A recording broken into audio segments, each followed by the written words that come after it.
Well, hello and thank you for joining me for the Alex on Tech and ITY TV video interview. Today I'm joined by ISACA's Chief Global Strategy Officer, Chris Dimitriadis, who is this week visiting Australia.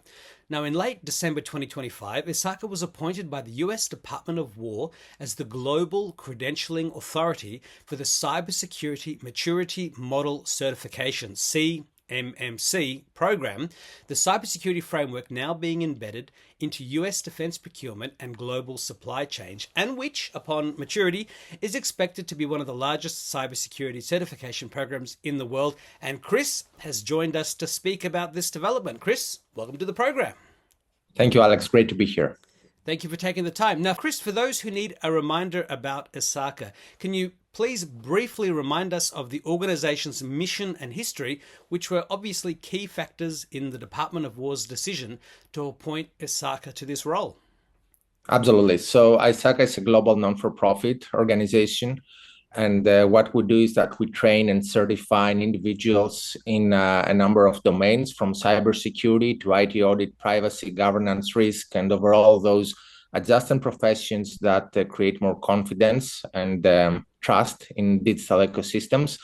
And we are also providing the good practices, the frameworks such as COBIT or CMMI, in order for organizations to excel in what they do. We've been doing this for close to 57 years now, so we're not new in the game. We have more than close to 200,000 members across the world, in close to 190 countries around the world. Interestingly, here in Sydney, our first chapter was established back in 1976, so we're not new in Australia either. We have chapters across the region, from Adelaide, from in Perth, in Canberra, also in New Zealand, in Papua New Guinea. And we're very, very proud of those communities that are helping organizations excel in their domains and also embrace a safer digital world. Recently, we have been appointed in 2025 as the AUKUS, or the organization that is tasked to create that workforce around CMMC, serving the defense industrial base in the United States and internationally. And before that, we have acquired CMMI back in 2016 from Carnegie Mellon University in order to help again, the Department of Defense back then, to create more confidence in their supply chain.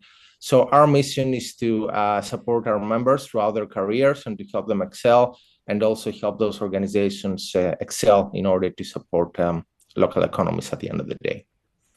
Now, Chris, you've spent nearly 2 decades thinking about cyber maturity at a global level.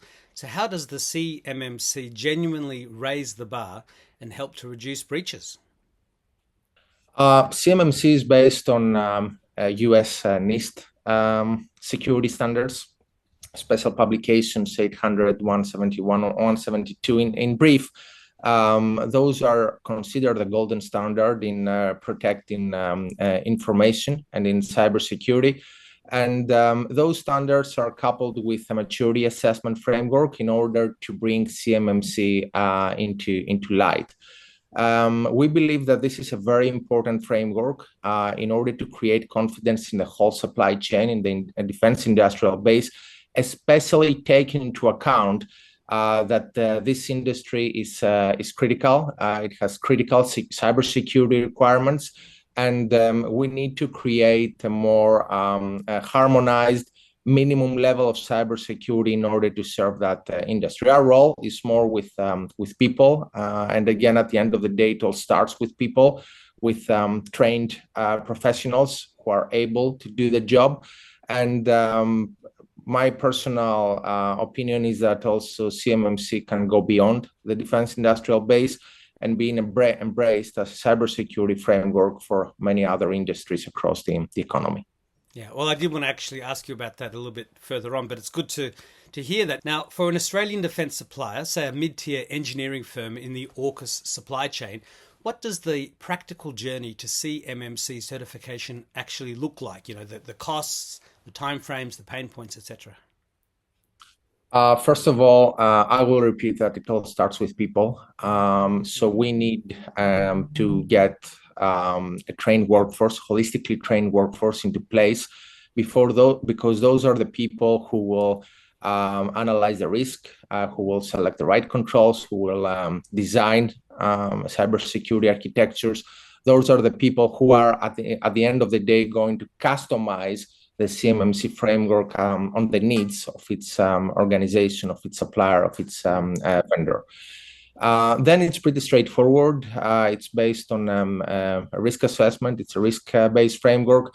And what organizations need to do is to have their teams analyze their needs, analyze the controls that need to be put in place in order to address this risk, and also map CMMC to what they're currently doing, because they do have, most obviously, a security framework in place. So that doesn't mean that those organizations will have to start from scratch, but they will have to do a comparative analysis to map the requirements of CMMC to what they're currently doing, implement the system, and then arrange an assessment in order to get their appraisal, their certification by a third party, and in order to create more confidence to their stakeholders, but also serve the requirements of the law, of the rule, in order to be able to provide services to the Department of War in the US.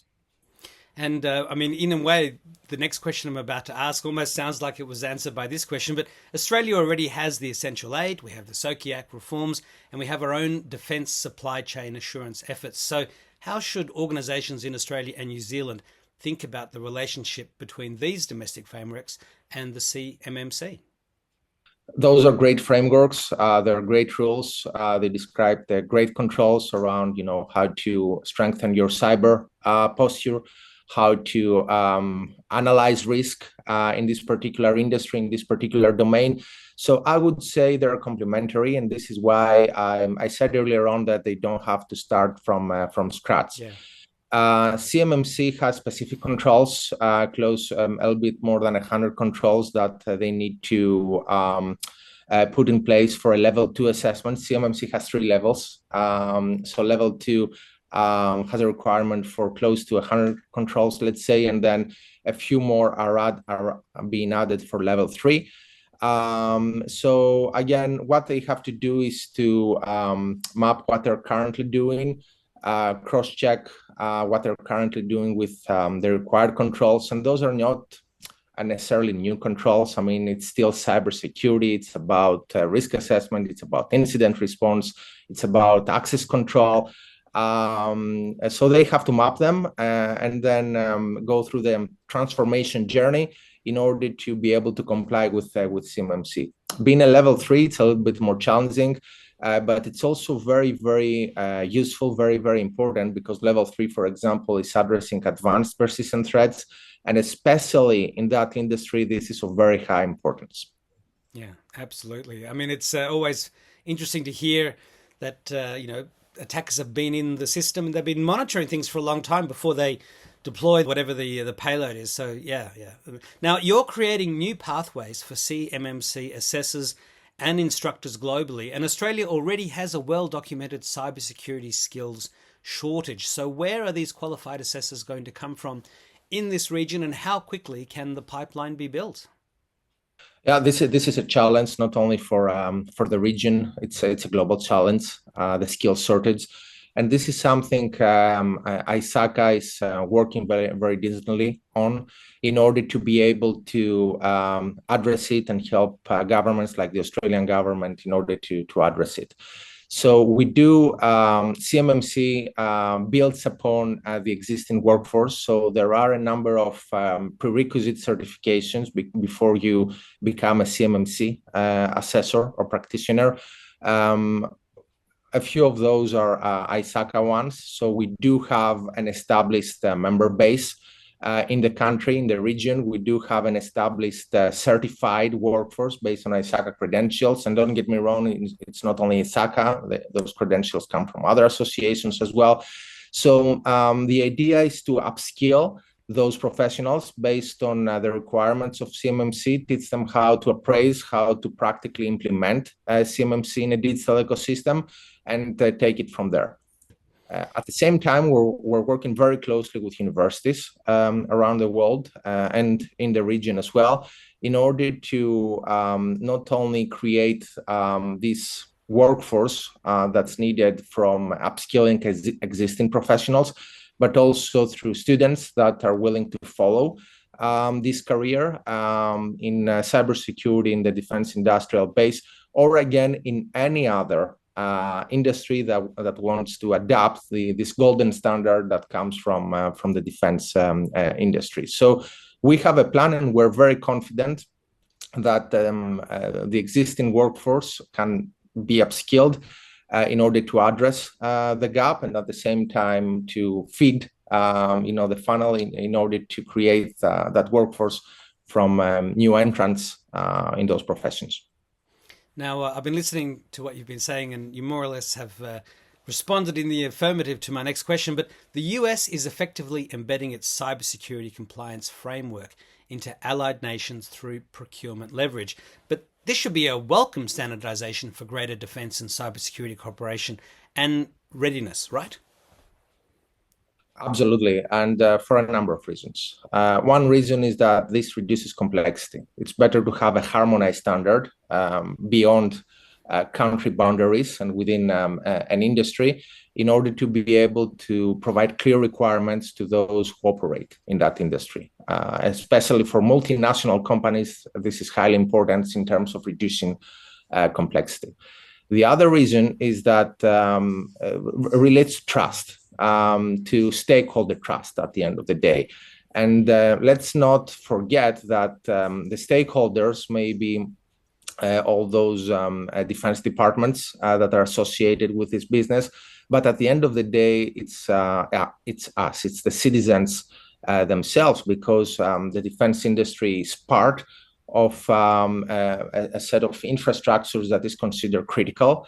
And there is definitely a need there in order to be able to obtain the right maturity levels within that industry, in order to protect the interests of citizens, to avoid cybersecurity incidents, to avoid cybercrime from being successful in attacks against this industry, and at the end of the day, in order to be able to protect the common good. So anything that has to do, from our point of view, anything that has to do with standardization across countries will definitely provide benefits to them, to the actors within that and the key players within that industry.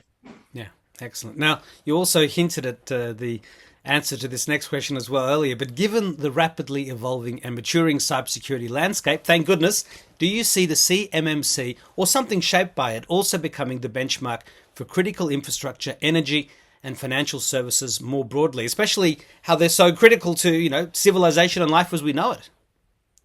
Definitely, especially as far as critical infrastructure is concerned. This can be, I would say, a role model or a case study, a success story to be adopted by other industries within the whole critical infrastructure sector. There are other standards out there. There are other regulations, across the world in relation to the protection of critical infrastructure. Australia has one, the European Union, the UK, the United States. They provide guidance and they have regulation around this. But what's really missing is a common standard, and definitely CMMC can play that role. Or alternatively, those jurisdictions can develop their own using maturity frameworks like CMMI, in combination with the standards, the local standards that they create through the designated bodies, in order to come to the same or a similar conclusion. But again, what's important is to have a clear standard in place for compliance, because this provides less uncertainty to those stakeholders within critical infrastructure, A, and B, I think it's very useful to adapt an approach that's incentivized through procurement rules in order to turn those cybersecurity efforts to a value-creating activity rather than just seeing cybersecurity as a cost element that, as we know, internationally, it's not working very well. Now, Chris, you've shaped global thinking on cyber governance for nearly 20 years. If you step back from the ISACA announcement for a moment, are we actually winning the cyber maturity challenge globally, or are frameworks like CMMC an acknowledgement that there's still much more to be done? Honestly, I wouldn't say we're winning. I think we're losing the game so far. And there is a reason behind it. And the main reason is that we haven't been able yet to tie cybersecurity to the rapid evolution in the and adoption of digital technologies across the world, because our thirst to innovate through digital technologies, through emerging technologies, many times is not followed by the appropriate cybersecurity frameworks around them. It's definitely a business issue. It's a regulatory issue that needs to be tackled. It's an international cooperation issue. And I'm afraid that we will start seeing this more and more, especially with the evolution of AI. Just to say it very simply, AI is not just another new technology. It's a huge transformative power across many industries of the economy. Our statistics show that the adoption of AI will accelerate at a great extent over the next years. But at the same time, the risks that are associated with AI, whether those risks have to do with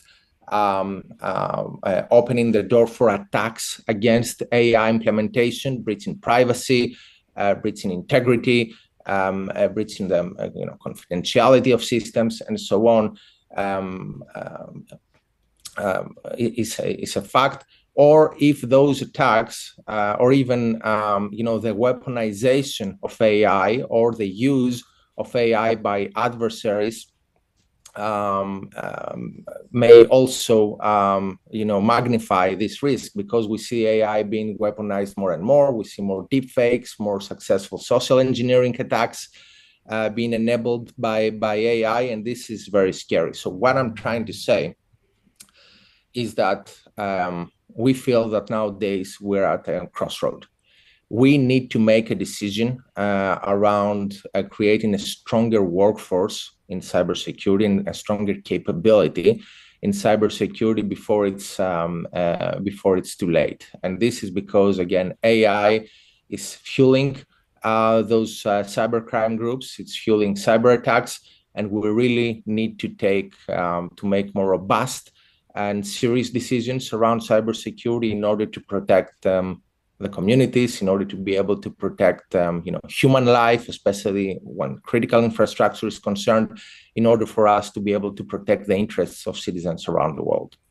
Yeah, I'm glad you brought AI up, because I was going to modify my next question to ask about that, because we hadn't spoken about it as yet. And of course, AI is what everyone's talking about. In fact, this week, as we're recording, is meant to be a whole stack of new AI developments, including, I just read earlier this morning, Claude Sonnet 4.6 has launched, which is, it's always the most impressive one that they've ever launched. That's what they always like to claim. And then, of course, the next lab brings out theirs, which is, of course, even better, and on it goes. I mean, if people are not taking AI seriously now, both for defensive and for offensive purposes, then they need to get out from underneath the rock they've been living under, because it's real and it's here, and it's both incredibly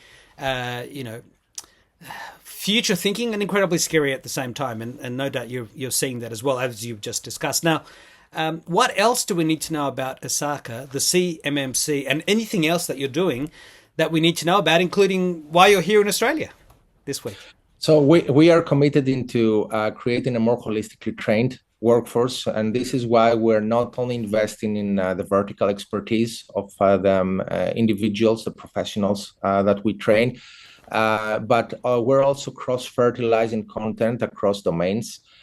So, for example, we are building the next generation cybersecurity managers or the next generation auditors for cybersecurity. And we are making sure that those professionals also have a business understanding, because it's very important for those professions and those initiatives that those professionals are taking to have a buy-in from the decision makers in the business. And at the same time, we are training them on emerging technologies. AI is a great example. We released our new AI trainings a few months ago, training auditors how to audit AI, training cybersecurity managers how to create cybersecurity frameworks around AI, in order to be able to catch up with the evolution and the adoption of digital, and to be able to offer more to communities, to countries, to jurisdictions around the world. So a great part of our focus is on emerging technology and into creating this more holistically trained workforce. And at the same time, we are paying attention, of course, to the younger generation, helping individuals choose the right career, enable them through this career journey in order to be more successful. And at the end of the day, we are updating our frameworks in order to provide new updated guidance to our organizations out there. We're working very closely with governments in order to help them create practical guidance for several sectors of or the key sectors of the economy. And our purpose at the end of the day is to both help those individuals, the governments, the organizations, in being more successful, creating them a safer digital world. So we're here to contribute. We're here in Australia to help the local government, to help the local industries be more successful and enjoy more the benefits of emerging technology in a safer way. Now, as we get towards the end of the interview, I always like to ask if you could please share a memory of your first personal computer. All right, yeah. So I'm European. Yeah. So my first computer was a Snyder Euro PC. I still remember, back in the day, the floppies, the four-color, displays, the RAMs and the memories that were inexistent, close to inexistent back in the day. I had a thought recently about, how these computers really enabled us and guided us through doing things differently through our daily lives, through our, when we were studying or we were, first taking the first steps to access the internet and so on. But if you compare this Snyder Euro PC to an iPhone, today you realize that in our hands, we hold the device that's million times stronger and more capable than the PCs or the computers we used back then. Technology in our hands can be a great gift, enabling our lives, helping us do things easier, helping us communicate better, helping us be more innovative. And I believe that from a human point of view, it's our obligation to maintain technology being a gift and not a weapon in our hands as we're changing society through this technology, because society has changed and it will keep changing through the evolution of digital technology. So the ethics or the human element, as we're watching those great evolutions, in technology, and we just discussed AI, is hugely important, and we need to maintain that element for the benefit of humanity at the end of the day. Yeah, absolutely. And, one of the things that the older technology taught us was we could do so much more with so much less. I mean, my first computer was in 1979 and it had 16K of memory on board, and Dad spent, thousands to buy a 48K memory pack that slid into the side of the computer. So it had 64K, which was ginormous in 1979. I mean, we had the VIC C20 and we had the C64 years later. And I mean, I hear about these photonic chips that are using light that can operate much faster than the traditional chips of today. Elon Musk is supposed to be working on those.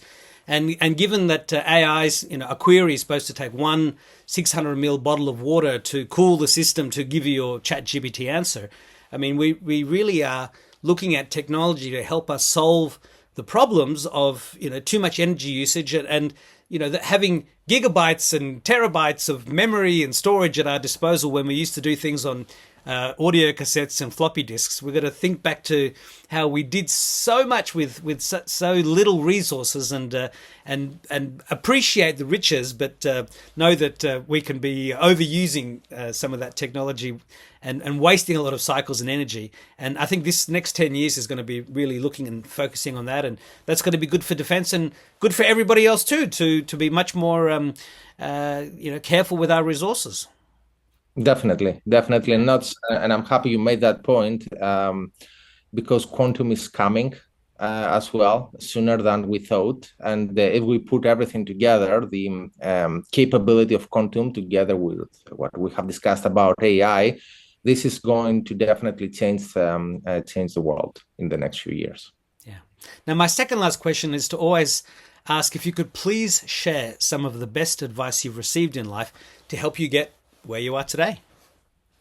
Definitely. So I would say never stop learning, especially nowadays where everything is changing so rapidly. Definitely keep a low profile. I never consider myself as an expert, because the moment you do that, then you realize that somebody next to you may have double your knowledge. But also we realize that the more we learn, the more we understand that this vast amount of knowledge out there is definitely waiting for us to conquer it. But at the same time, we definitely need to keep improving without considering ourselves like the experts in the domain, especially nowadays. So keep learning, keep studying, keep contributing, and always keep your moral compass and ethics guide you through the decisions that you make. Yeah, people talk about the smartest guy in the room. I mean, it's okay to be a teacher, but you got to keep learning. Otherwise, you'll have nothing new to teach. Definitely, especially with the younger generation. I mean, I was in a cybersecurity contest recently, and I started talking with those 17, 18-year-old members of the team. With my cybersecurity background, I believe that I could maybe give them, more advice or discuss technology and so on. But through the discussion, I realized that their knowledge was so extreme in terms of how they use new technology in cybersecurity that it made me feel that I have to keep up as well with the knowledge and then keep learning as well. So it's impressive. The younger generation is very, very impressive on how they learn and how they use this knowledge nowadays. Yeah, well, it's amazing because they have brought up, they were grown up, knowing all of this because that was the baseline of technology. I mean, they are standing upon the shoulders of giants. And I mean, you often hear parents being amazed at how intelligent their kids are. But, if their kid was born at the same time that they were 20, 30, 40, however many years ago, they would have had the same sort of learnings and information. But these days, kids have information at their fingertips. And of course, kids are young, they're sponges. And never before has so much good and bad information been available to soak in. So it's a wonderful time to be alive. And with AI and technology and good people, hopefully it's going to get a lot better and not worse, as all the science fiction movies try to warn us. Yeah. Now, Chris, what is your final message to the viewers, the listeners, and the readers? I would say that cybersecurity is definitely not a nice to have nowadays. It's an emerging need, and this need will make or break an organization. We have to take it very, very seriously. As I said, we're at a crossroad. We need to invest in upskilling the employees of a company, and also we need to start thinking about implementing more sophisticated frameworks in order to become business enablers. I think that cybersecurity will definitely define which organization is successful or not, and we're seeing this every day in the news through the high or lower profile cyber attacks that we read about. So we need to make those decisions, and for individuals, I would say start a career in cybersecurity. It's an emerging need, and I think it's a very good bet to make because the demand is there, and one can definitely create an amazing career around this very challenging and interesting domain. Well, Chris Dimitriadis, ISACA's Chief Global Strategy Officer, thank you so much for taking the time to speak with me today. I hope your visit to Australia is very fruitful, and I do hope we can speak again in the future. Thank you. Thank you so much, Alex. Great pleasure being here. Bye-bye. Bye.